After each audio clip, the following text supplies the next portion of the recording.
விசித்ரா தேகசம்பத்தி ஈஸ்வராய நிவேதிதும் பூர்வமேவ கிருதா பிரம்மன் ஸ்தபாதாதிசயிதா. இது ஒரு பிரமாணத்திலே சொல்லப்பட்டதான ஸ்லோகம். இந்த ஸ்லோகத்தின் பொருள் யாது? எம்பெருமான் நம்மை படைத்ததே, பகவான் நம்மை படைத்ததே, கடவுள் நம்மை படைத்ததே, பரபிரம்மம் நம்மை படைத்ததே அவனுக்கு இந்த சரீரத்தை கொண்டு கைங்கரியம் பண்ண வேணும் என்பதற்காக. சரீரம் ஆத்மங்கலு தர்மசாதனம் என்று சொல்லுகிறது சாஸ்திரம். இந்த சரீரத்தை கொடுத்ததனுடைய பயன் இதை ஒரு உபகரணமாக கொண்டு எம்பெருமானுக்கு நாம் தொண்டு புரிய வேணும் அப்படிங்கிறது தான். இதை இந்த உபகரணத்தை கொண்டுதான் கைங்கரியங்களை செய்ய முடியும். ஆத்மா அப்படின்னு சொன்னா அது உள்ள இருக்கு, அத்தாலே நாம் இதை செய்ய முடியுமா? என்னால் முடியாது. சரீரத்தை கொண்டுதான் எம்பெருமானுக்கு தொண்டு புரிய வேணும், பாகவதர்களுக்கு தொண்டு புரிய வேணும் அப்படின்னு சொல்லுகிறோம்.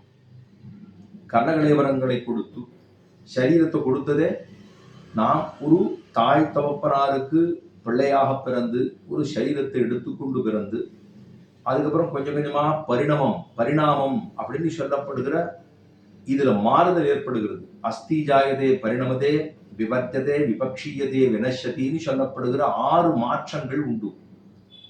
இந்த சரீரத்துக்கு 6 விதமான ஷட்பாவ விகாரம் அப்படின்னு சொல்லப்படுகிறதான 6 மாற்றங்கள் ஏற்படும். இருக்குன்னு சொல்லுவோம், பிறக்கிறதுன்னு சொல்லுகிறோம், அதாவது மாறுகிறதுன்னு சொல்லுகிறோம், வளர்கிறது என்று சொல்லுகிறோம், அதுக்கப்புறமாக தேய்கிறதுன்னு சொல்லுகிறோம், கடைசியிலே முடிந்து விட்டது அப்படின்னு சொல்லுகிறோம். வினஷதி என்று கடைசியாக முடிந்து விடுகிறது. அஸ்தி என்று ஆரம்பித்து வினஷதி என்னும் முடியும் வரையிலே இது ஒவ்வொரு இந்த உலகத்தில் இருக்கக்கூடிய அத்தனை விஷயத்துக்கும் இது பொருந்தும். அப்படி எம்பெருமானுக்கு அது உண்டா ஏன்னா அவனுக்கு அது கிடையாது. எம்பெருமான் என்பவன் நித்தியமான யுவாவா, நித்திய யுவா அப்படின்னு சாஸ்திரம் சொல்லுகிறது. சரி, நமக்கு இந்த சரீரத்தை எம்பெருமான் கொடுத்தானே அவனுக்கு தொண்டு புரிய அப்படின்னு சொன்னோம்னா, நமக்கு நம்ம உடம்புல எத்தனையோ அவயங்கள், கண் இருக்கு, மூக்கு இருக்கு, காது இருக்கு, கைகள் இருக்கிறது, கால் இருக்கு, எல்லாம் தானே இருக்கு. அந்த கைகள் அப்படின்னு சொல்றோம். இந்த கைகள் அப்படின்னு சொல்ற போதே இந்த கையை கொண்டு நமக்கு ஒரு தாற்பயம் புரியலாம்.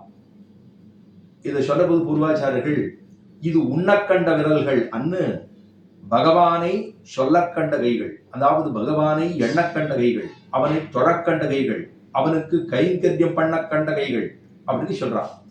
இந்த கைகளுக்கு உண்ணக்கண்ட விரல்களா? இந்த கைகள் இருக்கு, கைகள்ல விரல்கள். கைன்னு சொன்னா கையில மேல புஜபாகம் இருக்கு, அதுக்கப்புறம் மூட்டு பாகம் இருக்கு, அதுக்கப்புறம் கையில் இருக்கக்கூடிய கணைன்னு சொல்லப்படுகிற இவ்விடம் உள்ளது, அதுக்கப்புறம் விரல்கள். இந்த கைகள் இது உண்ணக்கண்ட விரல்கள். இது உள்ள இருக்கக்கூடிய விரல்கள் 5 விரல்கள். இது உண்ணக்கண்ட விரல்களா? அன்று அப்படின்னு சொல்றான். நம்ம பூர்வாச்சாரியெல்லாம் ஆச்சரியமான நமக்கு இருக்கக்கூடிய அவயவங்களை கொண்டே நமக்கு புரியும்படியாக செய்வார்கள். அது ரொம்ப முக்கியமான விஷயம்.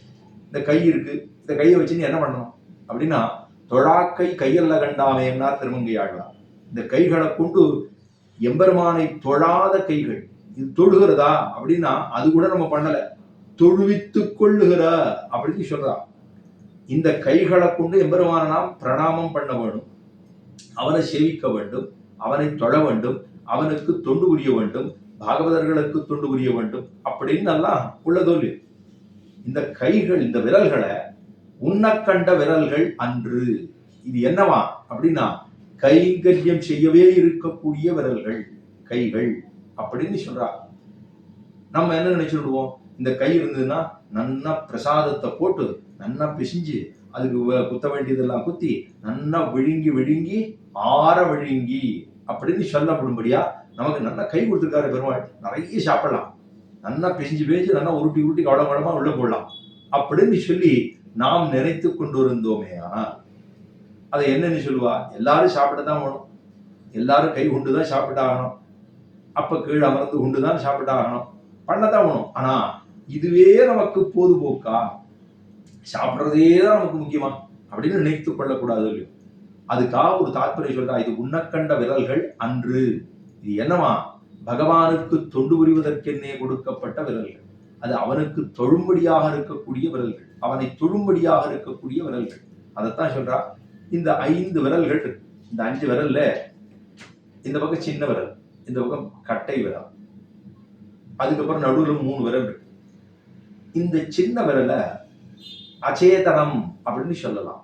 அச்சேதனம்னா சேத்தனம் இல்லாத மற்றவைகள், ஜட பொருள்கள் அதெல்லாம் இருக்கும் இல்லையோ, அதை அச்சேதனம் என்று கொள்ள வேண்டும். இந்த விரலை அச்சேதனம், அதுக்கு ஞானம் கிடையாது. ஆக இதுக்கு அச்சேதனம் என்று வைத்துக் கொள்ள வேண்டும். அதுக்கப்புறமா இதை இந்த விரலை பத்த அப்படின்னு கொள்ள வேண்டும். பத்தன் அப்படின்னு சொன்னா பக்தன், இந்த லோகத்தில் இருக்கக்கூடிய ஒரு ஜீவன். நாம் எல்லாம் ஒவ்வொருத்தரும் இங்க இருக்கக்கூடிய ஜீவன் தான். ஆக ஒவ்வொருத்தரும் ஒரு சரீரத்தை எடுத்துன்னு பிறந்திருக்கோம், ஒவ்வொரு குடும்பத்துல பிறந்திருக்கோம், ஒவ்வொரு இடத்துல பிறந்திருக்கோம். அதுல தேசம் உண்டு, ஒவ்வொரு தேசத்துல பிறந்திருக்கா, இங்க பிறந்தவா உண்டு, குலத்திலே பிறந்தவர்கள் உண்டு, மற்ற குலத்திலே பிறந்தவர்கள் உண்டு, அப்படின்னு பல பல விதங்களாக வைத்துக் கொள்கிறோம். பத்த அப்படின்னா பக்தனாக இருக்கக்கூடியவன். முதல்ல அச்சேதனம், ஞானம் இல்லாத இருக்கக்கூடிய பொருள்கள். இரண்டாவது ஞானம் இருக்கக்கூடிய சேத்தனன் பேரு. சேதனன், இது அச்சேதனன், இது சேத்தனன். சேத்தனன்னா பக்தனாக இருக்கக்கூடியவன். சரி, இதுக்கப்புறம் இங்கிருந்து புறப்பட்டு எம்பெருமானுடைய திருவடிகளை, இங்கிருந்து புறப்பட்டுன்னா எல்லாரும் போடுறோம்னா வைகுந்தம் புகுவது மன்னவர் விதியேன்னு ஆழ்வார் தெரிவித்தார். ஆனா அது எம்பெருமான் திருவுள்ளம் பத்தி நம்மளை கூட்டிக்கணும் இல்லையோ, அது இருக்கும் இல்லையோ. நான் ஏதோ வண்டி பிடிச்சேன், ஏதோ திருவரங்கத்துக்கு போனேன் அப்படின்னு சொல்லிட்டு போறதுங்கிறது மாதிரி இல்லையோ. அது அச்சிராதி மார்க்கத்தை பிடித்து எம்பெருமான் நம்மை உகந்து நாம் செய்வதற்கண்டவனுக்கு உகப்பேற்பட்டு அவனுடைய முகோல்லாசத்துக்காக செய்தவை கைங்கரியத்தை பார்த்து அவன் நம்ம உகந்து அவன் நம்மை ஏற்றுக்கொள்ள வேண்டும். சித்தோபாய ஸ்வீகாரமாக நாம் அத்தை ஏதோ பண்ணி ஒரு சாதனம் பண்ணி எம்பெருமானா நம்ம அச்சீவ் பண்றதுங்கிறது எதுவுமே கிடையாது. இதுல அச்சீவ் அப்படின்னு பண்றதே ஒரு வார்த்தையும் கிடையாது. அச்சீவ்மெண்ட் அப்படின்னா பண்ண முடியாது. எம்பெருமான் தான் அவன் நம்மை ஏற்றுக்கொள்ள வேண்டும், அதுதான் முக்கியம்.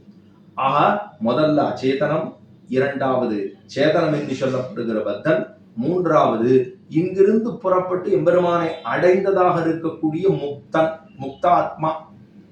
முக்தாத்மா அதுக்கப்புறம் அங்கேயே பரமபதத்திலேயே இருக்கக்கூடிய நித்தியர்கள், நித்தியசூரிகள், நித்தியாத்மா. அடுத்தது பரமாத்மா, கடவரல். ஆஹா, சின்ன விரலை கொண்டார். இது என்னன்னு சொல்லலாம்?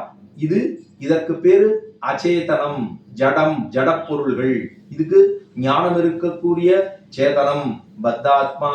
அதுக்கப்புறம் இது இவன் பகவானை சேர்ந்த விற்பாடு, பரமதத்தை அடைந்த விற்பாடு இவனுக்கு இருக்கக்கூடியது.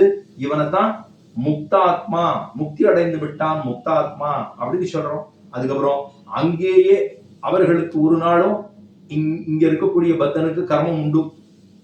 அந்த கர்மத்தை முடிக்கிறான், முடிச்சுட்டு எம்பெருமானாலே அவன் எம்பெருமானாலே ஏற்கப்பட்டு எம்பெருமானுடைய திருவுள்ள உகப்பு ஏற்பட்டு இவனை அவனுடைய திருவடிகளிலே சேர்த்துக் கொள்ளுகிறான். அவனுக்கு ஞானம் உண்டு இங்க இருக்கும் போது. அப்புறம் எம்பெருமான் அவனை ஏற்றுக்கொள்ளுகிறான். அங்க போன பாடு முக்தனாக மாறுகிறான், முக்தாத்மா அப்படிங்கிறோம். அவனை முக்தன்னு சொல்றோம். அதுக்கப்புறம் அங்கேயே இருக்கிறவா, அவளுக்கு ஒரு நாள் கர்மம் என்பதே இல்லை. அவளுக்கு இந்த லோகம் எப்படி இருக்குன்னே தெரியாது. அப்ப அந்த நித்திய சூரிகள், நித்தியமாக இருக்கக்கூடியவர்களுக்கு நித்திய சூரிகள் பேரு. அது இங்க கடைசியா பரமாத்மா என்பவன், அவனுக்கு ஒரு நாளும், அதாவது கர்மமே இல்லாமல், கர்மமே கிடையாது, அவனுக்கு பிறப்பே கிடையாது, அவனுக்கு பசியே கிடையாது, அவனுக்கு எதுவும் இல்லாமல் இருக்கக்கூடிய எம்பெருமான் பரமாத்மான்னு சொன்னா தனியன், பிறப்பிலி தன்னை என்று ஆழ்வார் தெரிவிக்கிறார். தனியன் அவன், பிறப்பிலி, பிறப்பில்லாதவன். பிறப்பு இலி அப்படின்னா பிறப்பில்லாதவன், அப்படி இருக்கக்கூடியவன். ஆனா இந்த விரல்களை கொண்டு நம்ம எப்படி நினைச்சுக்கணும்?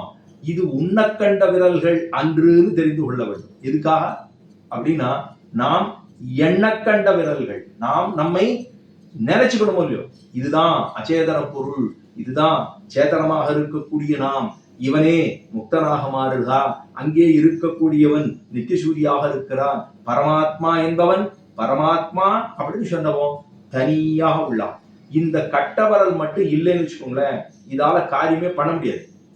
ஆக மற்ற விரல்களை பற்றி கூட கோளாறு இல்லை. ஆனா இந்த கட்டவரல் என்று சொல்லப்படுகிற பரமாத்மான் இவனை நாம் கொண்டோம் என்னால் இங்க இருக்கிற கட்டவரல் இல்லாமல் மற்ற காரியத்தை பண்ணவே முடியாது. அப்ப எவ்வளவு இந்த கைகளை கொண்டு நம்ம பூர்வர்கள் எல்லாம் எத்தனை உயர்ந்த விஷயங்களை நமக்கு தாற்பயங்களை சொல்லியிருக்கா அப்படின்றத நாம் நினைத்துக் கொள்ள வேண்டிய இதுதான் நமக்கு தோணணும். இது உண்ணக்கண்ட விரல்கள் அன்று. என்ன பண்ணணும்? பகவானை நினைக்கக்கூடிய எண்ணக்கண்ட விரல்கள் என்று கொள்ள வேண்டும். எண்ணுதல். என்ன எண்ணணும்? நம்ம வந்தது ஒண்ணுக்கு, நம்ம அதுக்காகத்தான் இருக்கோம். இந்த சரீரம் ஆத்மங்கல் தர்மசாதனம் என்று இத்தனை நாம் செய்ய வேண்டும். இது நம்ம கர்மத்தை தொலைக்க வேண்டும். பாவத்தை தொலைத்து புண்ணியத்தை தொலைத்து எம்பெருமானுடைய திருவுள்ள வகுப்பு ஏற்பட்டு அவனாலே நாம் அபிமானிக்கப்பட்டு ஆச்சாரிய அபிமானம் ஏற்பட்டு நாம் எம்பெருமான போய் சேருவதே, அதாவது ஜீவன் அப்படின்னு சொல்லிட்டோம்னா அவன் ஒருவனையே நோக்கும் உணர்வுன்னு முதலாழ்வார்கள் தெரிவித்தார்களோ இல்லையோ.